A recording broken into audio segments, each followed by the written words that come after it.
Well, thank you for having me. Like Saggy mentioned, I'm Elmer. I'm a PhD student at the University of Alabama in Huntsville. I received my Bachelor of Science in 2012 from St. Louis University. I'm originally from Indianapolis. I came down to Huntsville for graduate school, completed my master's in May of 2015, and am about halfway through my PhD work. I'm here with several members of the SPoRT team. They'll introduce themselves afterwards, but all of them have, I'll be presenting some of my PhD work plus some other activities that they have all contributed to, as well as some other members of the SPoRT team. So I'm just going to provide a overview of some of the hydrological modeling and data assimilation activities at NASA SPoRT. And my talk's going to cover these items. I'm going to give a brief overview of SPoRT, who we are and what we do, then introduce the NASA Land Information System, particularly how it relates to the operational version we run at SPoRT.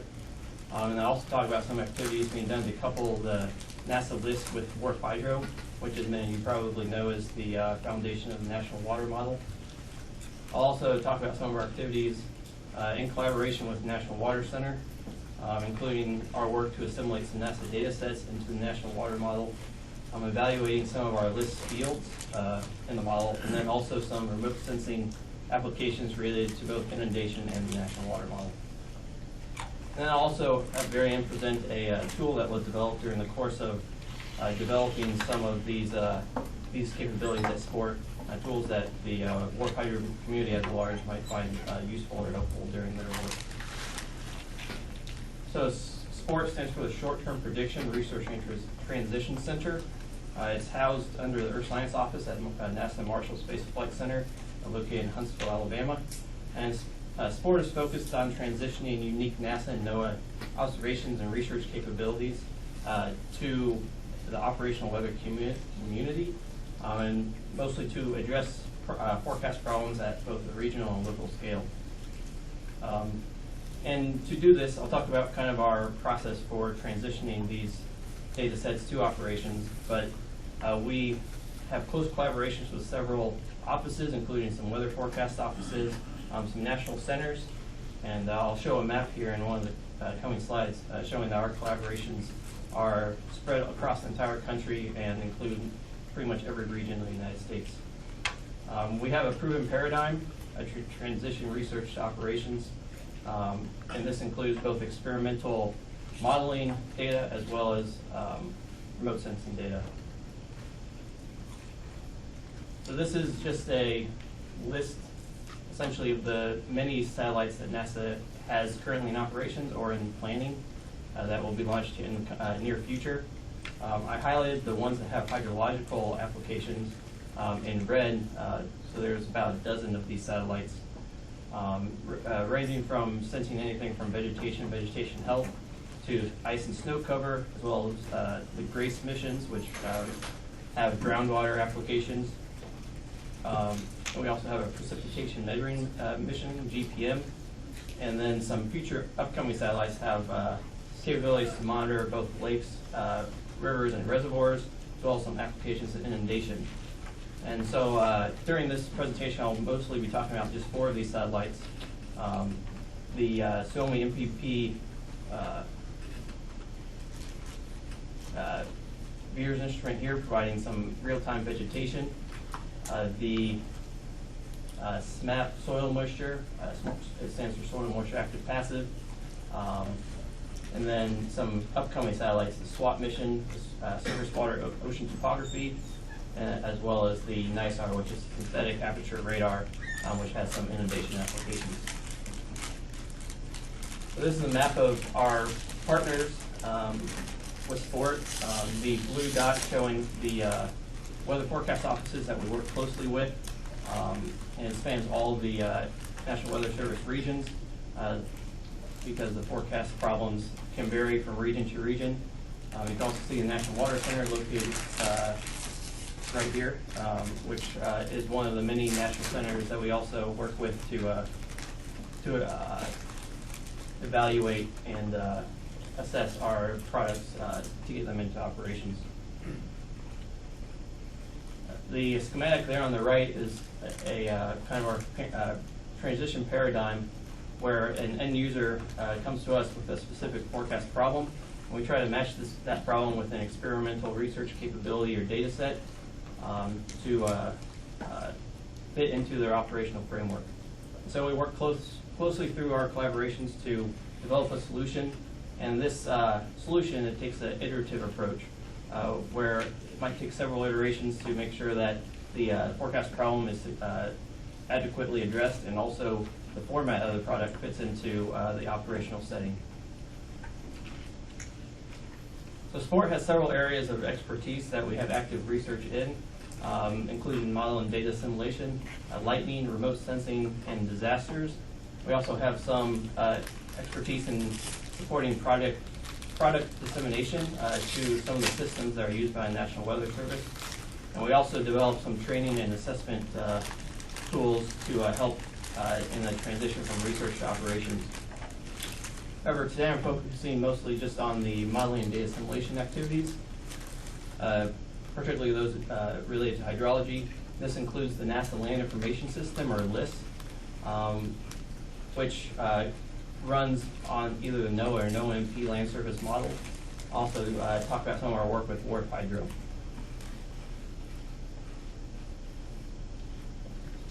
So the NASA LIS is an data assimilation framework that can also perform a long-term integration of a land surface model. The operational SPoRT LIS is a version of the NASA LIS that is run on the NOAA land surface model, and it covers a CONUS domain at a resolution of 3 kilometers. There are, I get the schematic at the top of the slide shows our,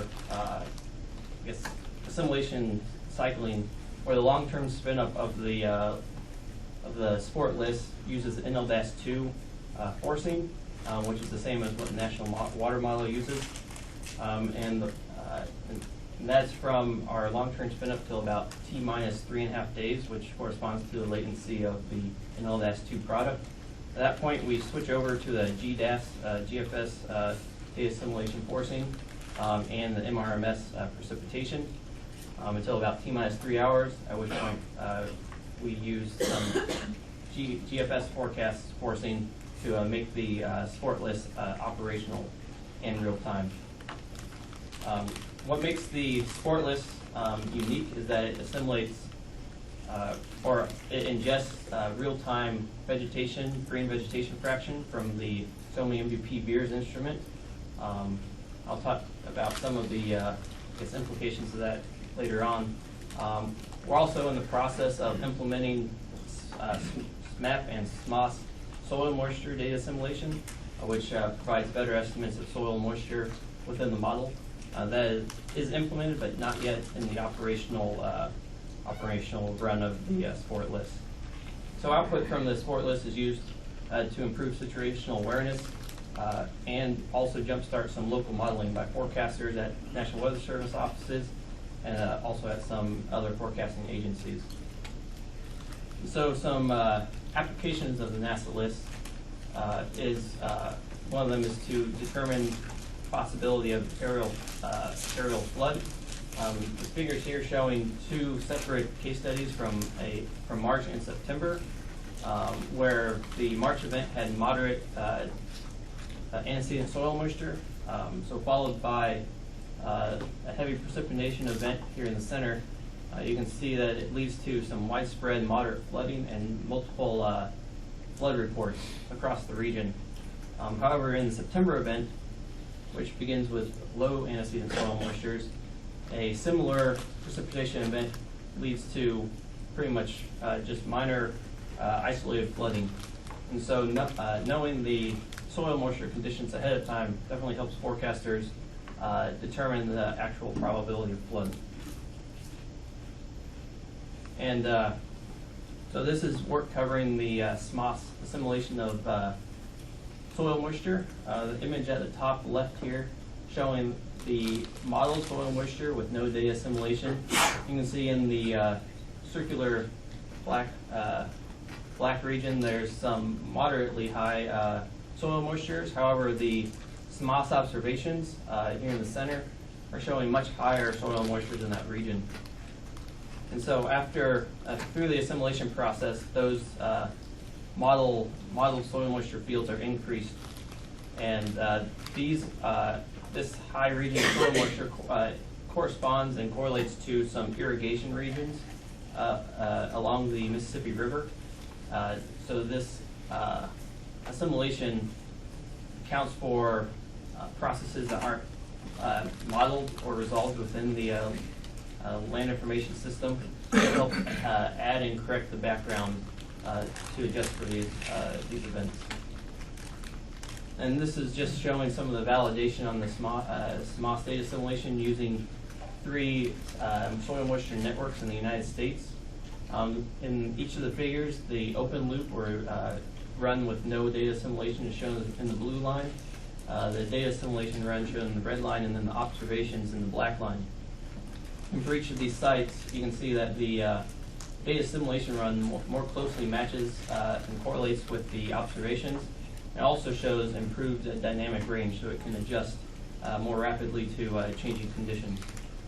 Something that NOAA data assimilation can't do. This is a map showing some of the improvements in correlation with data assimilation. You can see that for much of the region, especially those corresponding to some dense soil moisture networks, Michigan, Illinois, and Oklahoma, you can see much better correlations associated with data assimilation of soil moisture with respect to the observations. So currently there's an ongoing project in collaboration between Goddard Space Flight Center and INCAR, led by Joe Santinello and David Gotches, to couple the land information system with WRF-Hydro within the Earth Science Modeling Framework. And this is funded by NASA's Modeling Analysis and Prediction Program. And so this project will allow for 2 systems to be linked operationally, which will allow SPoRT to leverage this coupled system to assimilate or integrate some NASA mission data sets into WRF-Hydro using the built-in LIS and common filter, which is a data assimilation method.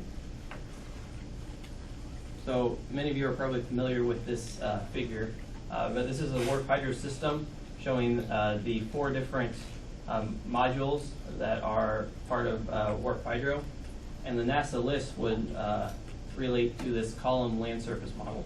So this is where the variables that are assimilated into the NASA LIS would eventually be implemented in the model. So the National Water Model, which is housed here at the National Water Center, is an instantiation of the WRF-Hydro, which runs the NOAA-MP land surface model. It has vector routing over nearly 3 million reaches nationwide and outputs multiple variables, including streamflow, soil moisture, and reservoir storage. And so currently the National Water Model does not have a system to assimilate land surface satellite observations such as soil moisture. And we believe that a LIS system is a strong candidate for this assimilation, given both its long history and its linkage through the ESMF system. And the collaborative partnership between GFSC, Goddard, and INCAR will make this an even more attractive option.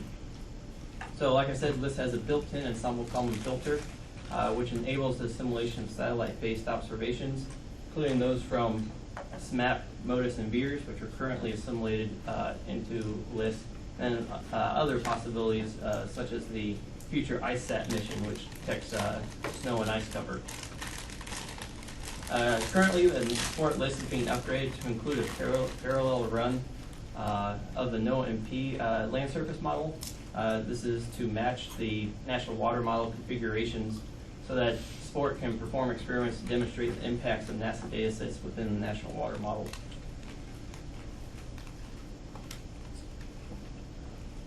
So this schematic is similar to the WRF-Hydro system overview before, showing some of the output variables coming from each component of the WRF-Hydro system. And I've annotated here showing how some of the NASA datasets would where they would be assimilated into the WRF-Hydro system. And so the soil moisture, snow cover, some groundwater, and the ISAT-2 mission would be assimilated through the NASA LIS using the ensemble column and filter, and it would plug into the column land surface model. The instruments highlighted in red are those currently being assimilated by SPoRT. There's Grace is being assimilated with by Goddard, but there's many other sensors that have not been assimilated or are in the process of being assimilated that can possibly open the doors to some collaborations for anyone who is interested in these upcoming satellites. And then also there's a synthetic aperture radar called NISAR that has inundation capabilities, and then the surface water oceanography measuring some surface water elevations of rivers, lakes, and reservoirs. Those would not be assimilated using NASA LIS, but would be assimilated into the channel and reservoir routing modules of WRF-Hydro using a system such as DART. And so, through collaborations with National Water Center, SPoRT is also developing a version of WRF-Hydro to mimic the National Water Model, to act as an experimental model to assess some of the impacts of NASA data sets. So SPoRT plans to perform some offline simulations to evaluate these NASA data impacts, determine some optimal assimilation strategies for this NASA data, and to support National Water Center operations through collaboration with model implementers, model developers, and collaborators through all of NASA and NOAA.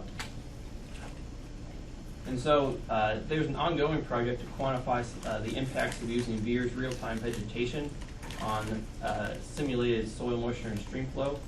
The figures at the top showing, at the right shows the monthly mean leaf area index, or LAI, that is used by both the NOAA and the NOAA MP models. This example is from the month of December from last year, showing that over northern Alabama, Tennessee, and Georgia, there's some LAI values near zero or par zero, and also, all below LAI value of 2. However, the real-time VIIR's vegetation within LIS showing that in the real-time vegetation is actually higher than that. And so we're working on a project to determine how these differences could impact some of the hydrological variables. We're also in the process through the development of the experimental national water model to evaluate some of the LIS fields within the model. So for this animation on the left, this is using a NOAA, and since LIS is not coupled with WRF-Hydro yet, this is using LIS fields to initialize NOAA MP and then running the simulation. So this case is using LIS soil moisture, soil temperature, surface skin temperature, and vegetation fraction. And then for the precipitation, which is shown in the background of this animation, is the MRMS age-corrected precipitation. Should note that for this particular image, the hydrological model had not yet been spun up, so it's a cold start where the stream beds are initially dry. So although the stream flow is not a realistic depiction of what would be expected from this event, it does show some of the impacts of heavy precipitation events and how that does impact the stream flow. And so this, I guess at SPoRT, we're currently in the process of spinning up and calibrating the experimental WRF-Hydro model. The animation on the left showing a spin-up run with minimal calibration over northern Alabama. The yellow star indicating Huntsville. The 2 colored circles corresponding to the locations of these hydrographs here on the right. You can see that for this particular animation, which has not been calibrated, the simulated stream flows are about order 1 or 2 magnitude larger than the actual observed hydrographs, indicating that some of the infiltration and retention parameters are set too low, and possibly some other parameters. So we're in the process of using the PEST parameter estimation tool to calibrate the model and to correct this issue so that we can run the actual experiments and start evaluating the NASA data sets. So for part of my PhD dissertation, I will be assimilating synthetic SWOT water surface elevations into WRF-Hydro to evaluate the impacts of these observations within the National Water Model.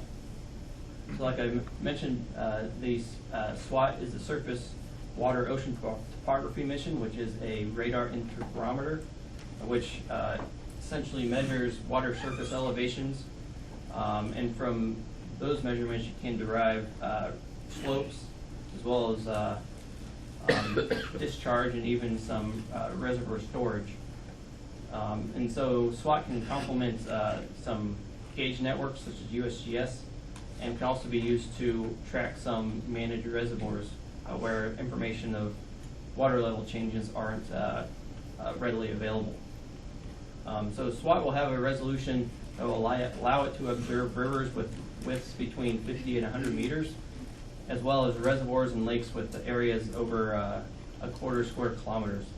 And so this is much higher resolution than what is available on current satellites. The figure at the top right showing an example of some of the SWOT orbit characteristics. This is thinned, but it's showing basically a period of 16 days every other day. And so if you can imagine, if you double these observations by filling in the gaps, this would be the coverage over the United States over a 16-day period. So it will provide several observations. Its swath is about 120 kilometers, so it's allows for, it's an improvement over just the nadir pointing altimeters that are currently available. The figure on the bottom right shows just a map of the U.S. rivers that are larger than 50 meters. So these are the rivers that SWOT would be able to observe once it's launched. And so these are the rivers that we can get some water surface elevation information and assimilate into WRF-Hydro. There's also a major focus on inundation, both here at the National Water Center through the Quasi-Summer Institute and within the NASA SPoRT disasters work. There are several future NASA missions that support inundation mapping, validation, and data assimilation, including Landsat, new synthetic aperture radar NISAR, and SWOT as well. The image at the top right showing the NHD hand raster that was developed by David Maidment's team. It's at 10-meter resolution. This is the raster that's currently being considered for some inundation work at the National Water Center. SPoRT developed a similar raster for some testing and to do some experimentation at NASA SPoRT on a 250-meter scale, corresponding to the December flood event that I was showing earlier with those animations. SPoRT is also working with current synthetic aperture radar instruments, the Sentinel instruments, to map inundation as kind of a proxy for the future NISAR mission. So this is some capabilities of what synthetic aperture radar can do. This image at the top is from the Mississippi flood event this past winter. Figure at the left, taken before the event back in August of 2015. This is in southern Mississippi, so that you have the Red River coming here on the left-hand side, Mississippi River on the right-hand side. You can see that during the event, SAR detecting much higher backscatter associated with some inundation, which is shown here with the True Color RGB from Landsat. And what's useful with SAR is that it can observe through cloud cover, so that Landsat can only observe when the skies are clear, can't see through clouds, whereas SAR can observe in all conditions. So this will help assess some inundation capabilities during the peak rainfall events when there's clouds covering the area. SAR also has applications to help validate model output from the National Water Model, as well as validate the hand methodology in tracking and mapping inundation. And so currently the work to move or to validate Streamflow, you have to map inundation, and to do that as many people who work at the National Water Center know, you do this using rating curves. So this is just a high-level example of how that is done, where you start with the rating curve, which is discharge over time. You link that with the rating curve for each point, which associates discharge with gauge height. This can also be linked to National Weather Service flood categories. And so by combining those two, you can then link Streamflow with gauge height, which can then be moved to correspond to inundation depth on the hand raster. So this is one of these experiments at NASA SPoRT to test some of the inundation capabilities and some potential avenues for using some remote sensing to detect inundation. So this is a hand raster, field hand raster for a flood event corresponding to 2 meters above flood level. This is located along the Flint River, which is just southeast of Huntsville. The Tennessee River flows just south of the Flint River. And for the filled region of 2 meters, roughly corresponds to the maximum height during the December 2015 flood event last year. And you can see that for the region in the boxed red area, that the original channel is in the, I guess, the bright blue, and the inundated areas in the white to navy scale. You can see that it's covering a large floodplain at that region.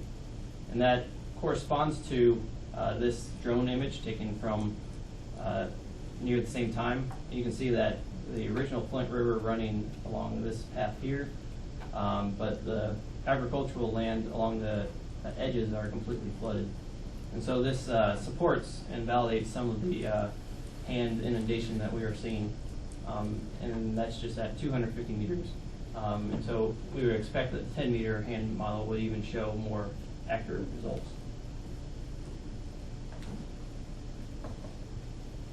So finally, through this work and developing the experimental National Water Model, we also developed a Python tool that helps clean up some WRF-Hydro input grids. The WRF-Hydro developers created a WRF-Hydro pre-processing tool using ArcGIS, which they're currently trying to transition to a more open source Python. However, they mentioned that in the course of adding lakes and reservoirs to your channel grid, the masking can lead to what's called stream artifacts, which, if you can see, there's where in this image where the channels are indicated in red, reservoirs in blue, there's some stream artifacts indicated by these pixels of red, and you can't run WRF-Hydro with these stream artifacts in the input grids. The WRF-Hydro team notes that these have to be removed. However, the tool doesn't provide a way to do that. So we developed a tool that actually does that for you. It's an interactive Python tool using the Python tkinter module. Essentially just a point and click where you can just click on these pixels. You can zoom and pan using the keyboard, and you can remove these stream artifacts so that you can run WRF-Hydro.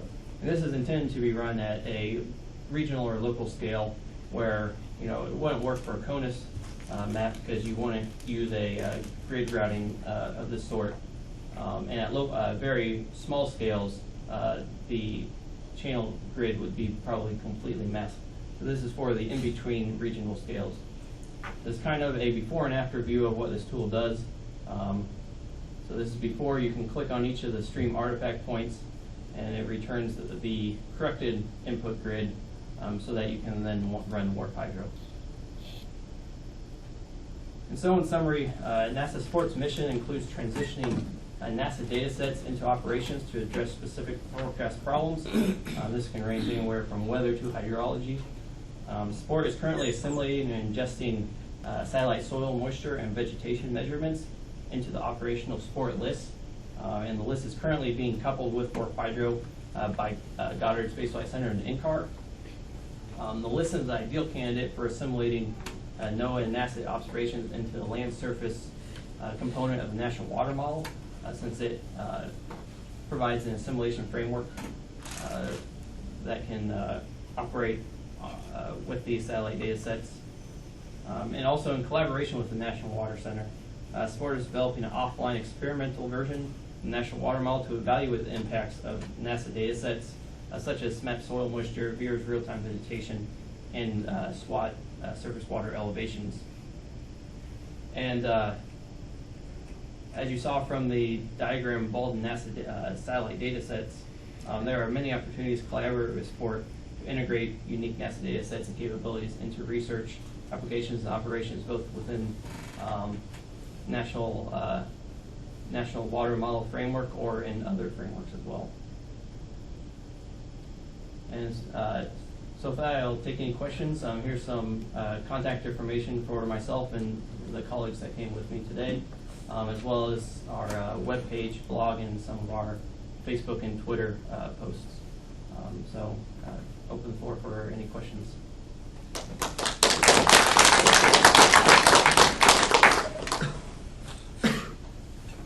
In your LIS infrastructure, are you planning on having support for VIC, whatever first model? I do not think so. John, you can verify that. That's the last part of this question.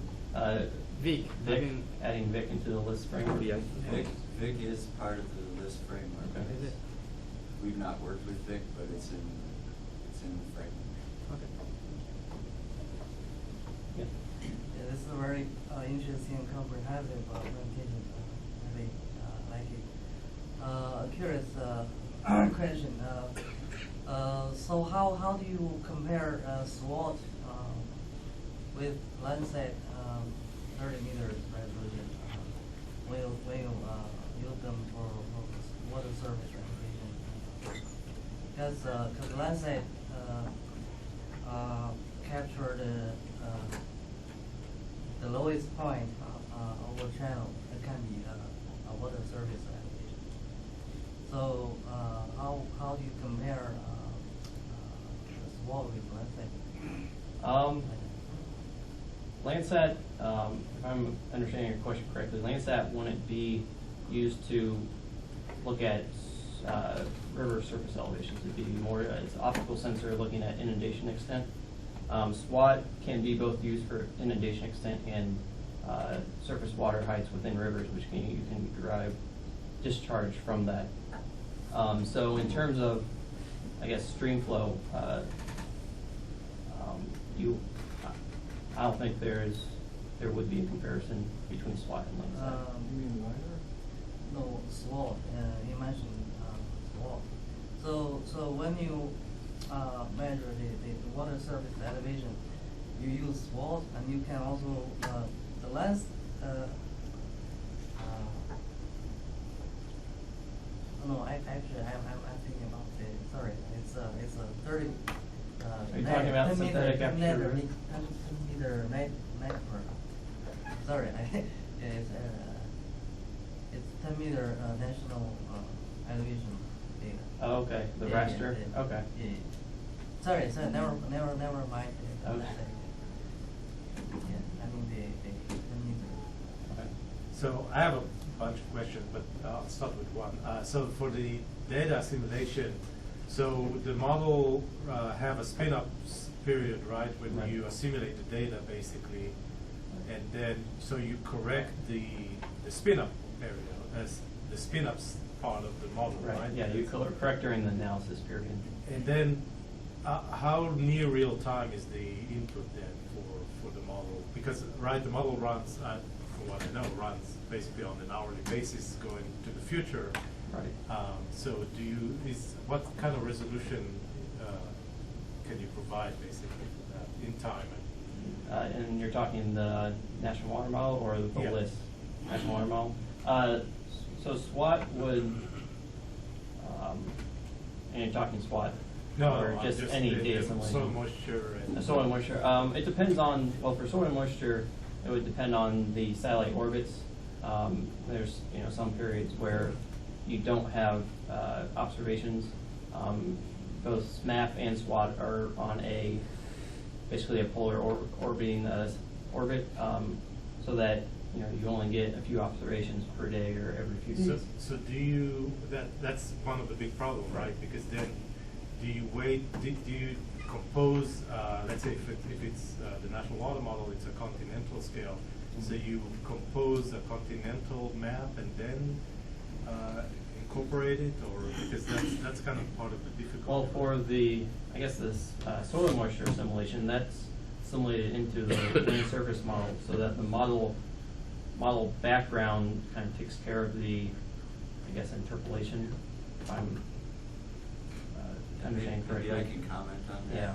So when we get to the point where we do near real-time soil moisture data simulation, we will have an instance of the land surface model run with a simulation going back to the beginning of SMAP for the case of the soil moisture active passive mission.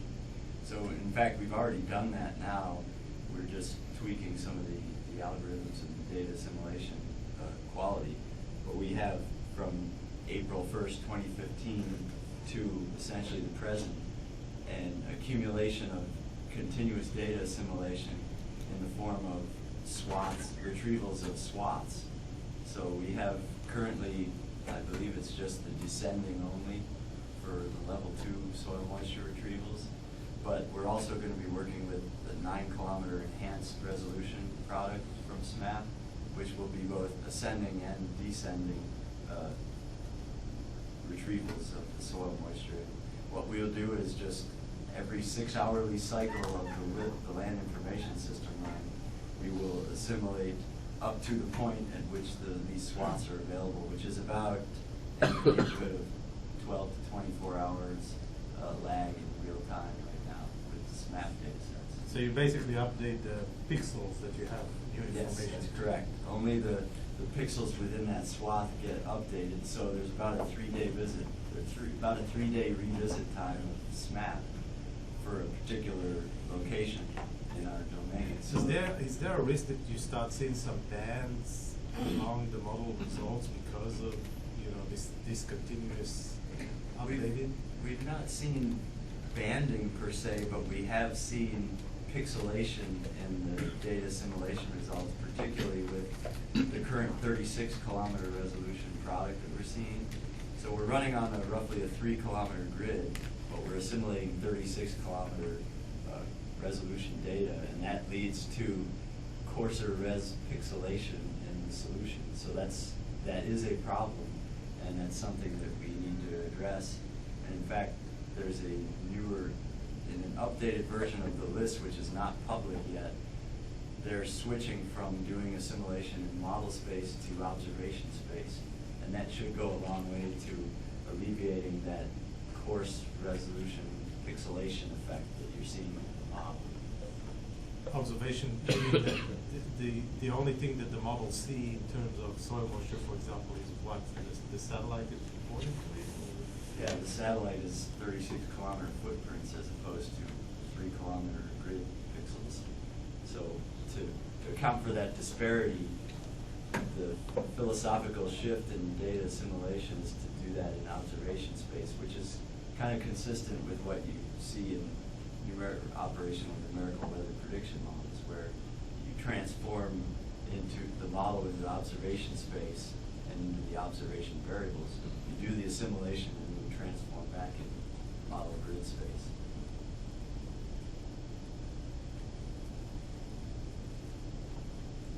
Also, a different question about the using SAR Sentinel to do the flood inundation. We can talk a lot about that later, but so we have a project going on about that, and one of the problems that we found was when you have canopy, some sort of obstruction of the actual water because of trees or whatnot, that can create real problems, right, with creating a smooth inundation or real inundation.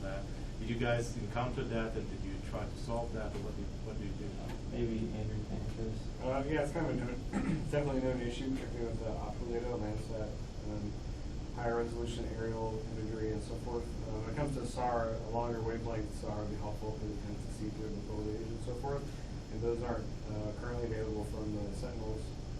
They are occasionally available from commercial data sources that became available to the international community whenever the International Charter for Space and Major Disaster was activated, and through some partnerships depending on if you're a PI on certain instruments.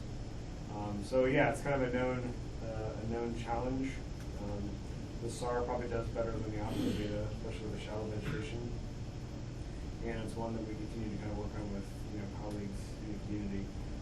It'd be interesting to know if you can take like you had a map where water, you knew water, if you were confident where the water was, with some reasonable understanding of the elevation topography, whether or not you could try to project That's with exactly some confidence what we where do. the water would go.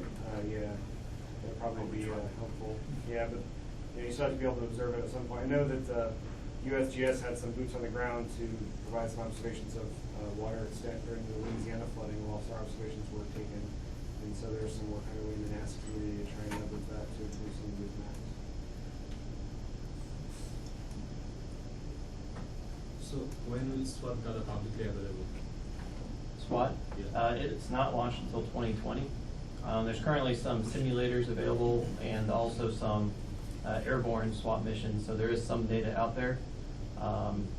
Or you can derive some data based on DEM, but yeah, there won't be any actual operational or real-time data until after 2020. Did you use any of that synthetic data? I will, not yet, no. What's the coverage of the SWOT? SWOT coverage, it has a, yeah, I guess I can go back to my, so for over the United States, SWOT revisit time is about 21 days. It has a swath of 120 kilometers. And so for most regions in the mid-latitudes, it provides 3 to 4 observations every 21 days. For more polar regions, it's about 6 or 7. So yeah, it won't capture any rapid changes, but can definitely help adjust the base flow. I have questions.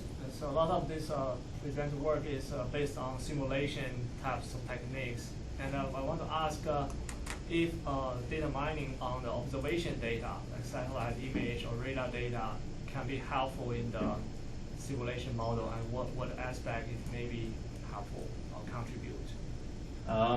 Like image classifications. Yeah. Right. I don't have much expertise in the area, but I mean, I would think data mining would provide additional information that seems to be useful in several other fields. So. Yeah. For example, will if clarify the higher resolution imagery to map like surface areas of water, or like distinguish different land cover types, would that be somehow useful for the model? I think we spoke about this in SPoRT. Yeah, sorry, it's a Friday. My brain is slowly fitting neurons together. But yeah, so we talked about we talked when he visited Huntsville for the SPoRT briefing about the idea of using machine learning to help map water inundation. So I don't know specifically how the model would make use of inundation for data assimilation. Maybe one of the ways is if you knew how much water left the channel, obviously that water is continuing down the channel, so maybe that's a way to understand the change in streamflow down the channel. It's probably I would think most helpful that if you're going to try and map inundation, that if you can if you're going to predict inundation, from a hand process or whatever, you want to be able to take these various approaches and map what happened, and then figure out where the DEM or whatever process needs to be adjusted to get the next inundation, predict more accurately. I think those are kind of the things that I have in mind, or that come to mind on Friday. Just a question about, you mentioned that instead of using multi-LAI data, there's a plan to use real-time vegetation product? Is it like modest data, or what time interval is it? One day? It's from VIIRS, which is similar to MODIS. It's higher resolution, but yeah, VIIRS is a polar orbiting sensor. I think it's 2 observations per day for any given location. The product that we're currently ingesting is a once daily global green vegetation fraction and 4 kilometer resolution. It's a composite product, so it's Yeah, they composite. full coverage. They composite 3 different reflectance bands, the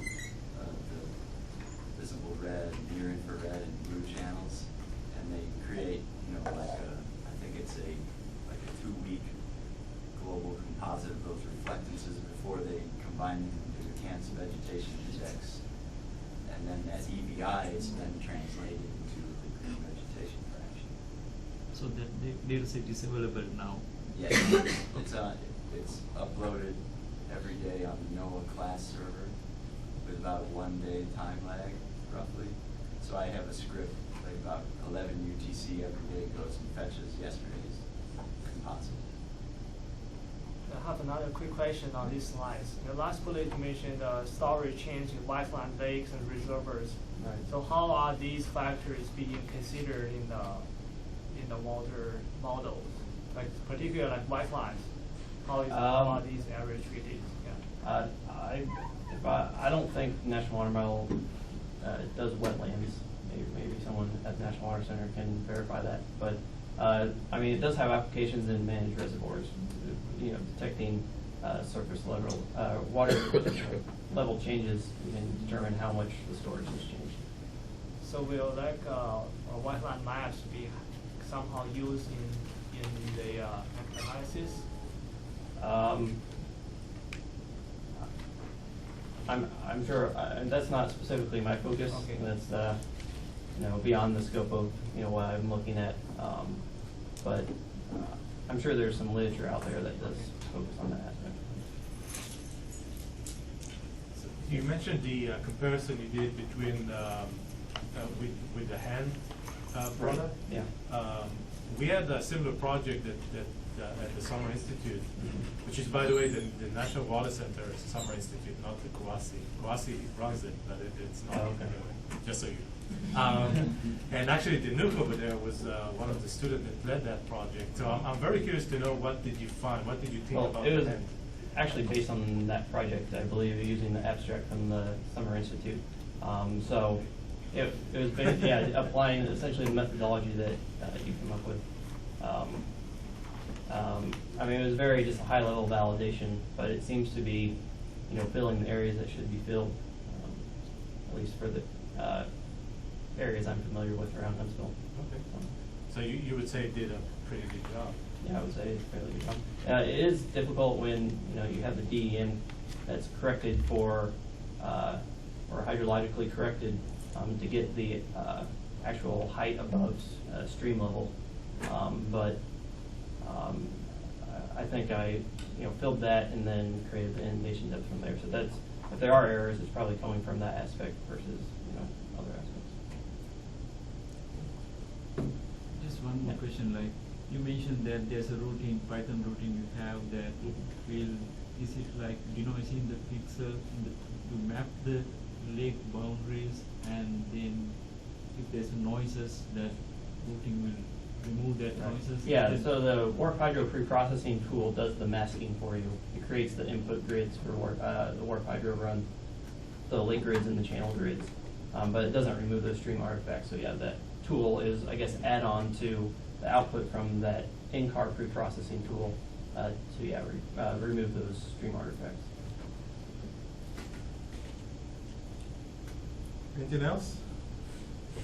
All right, thanks again.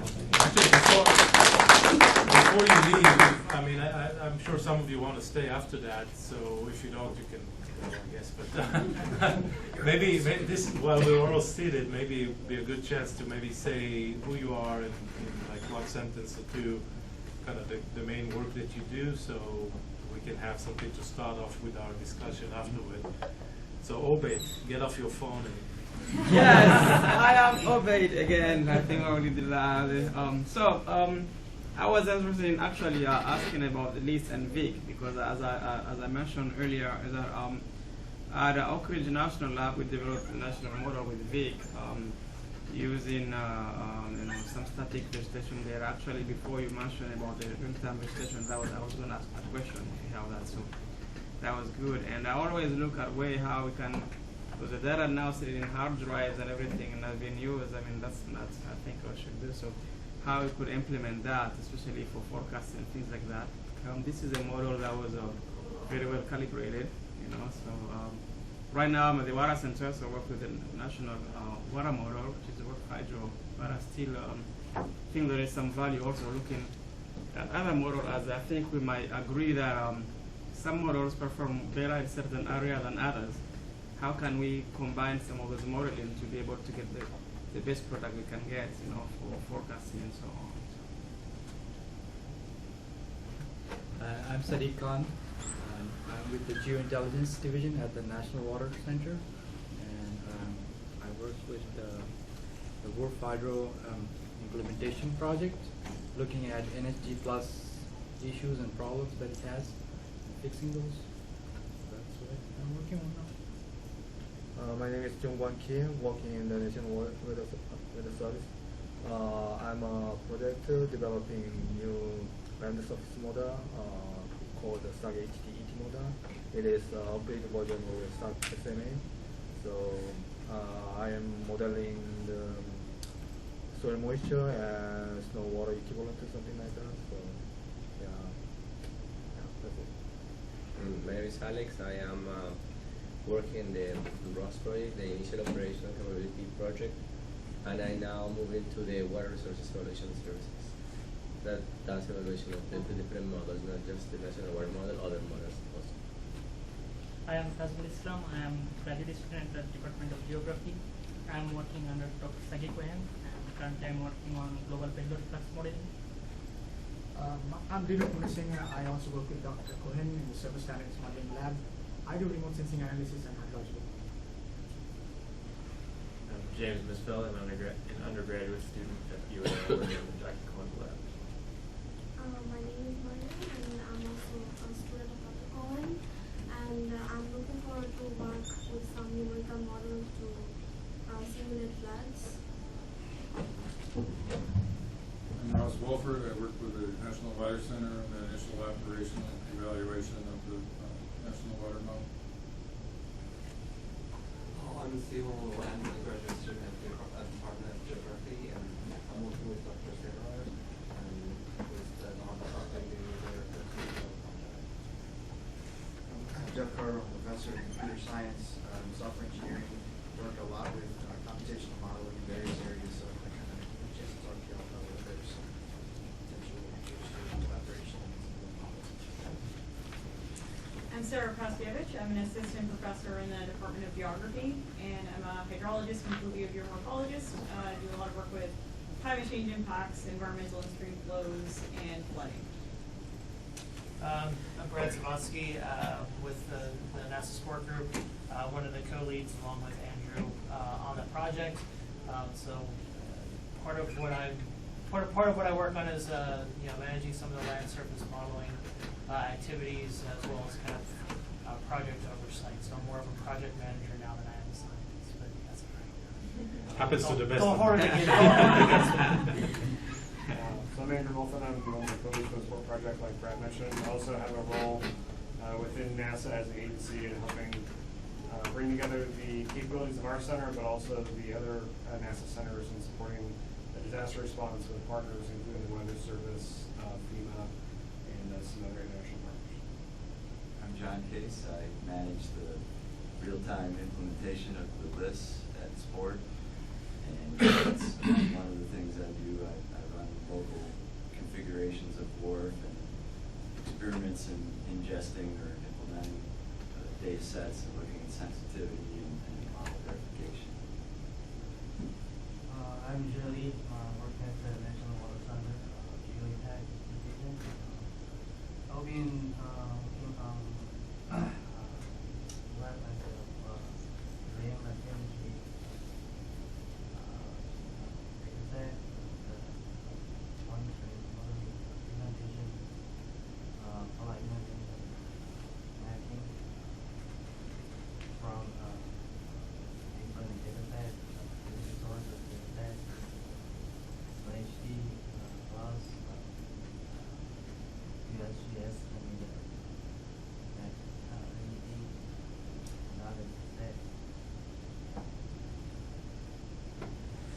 St. Laurent at the National Water Center. I've been working on a Ross's project for the initial evaluation, and I believe I'll be working on project related to calculating channel and floodplain geometry from high resolution PEMs.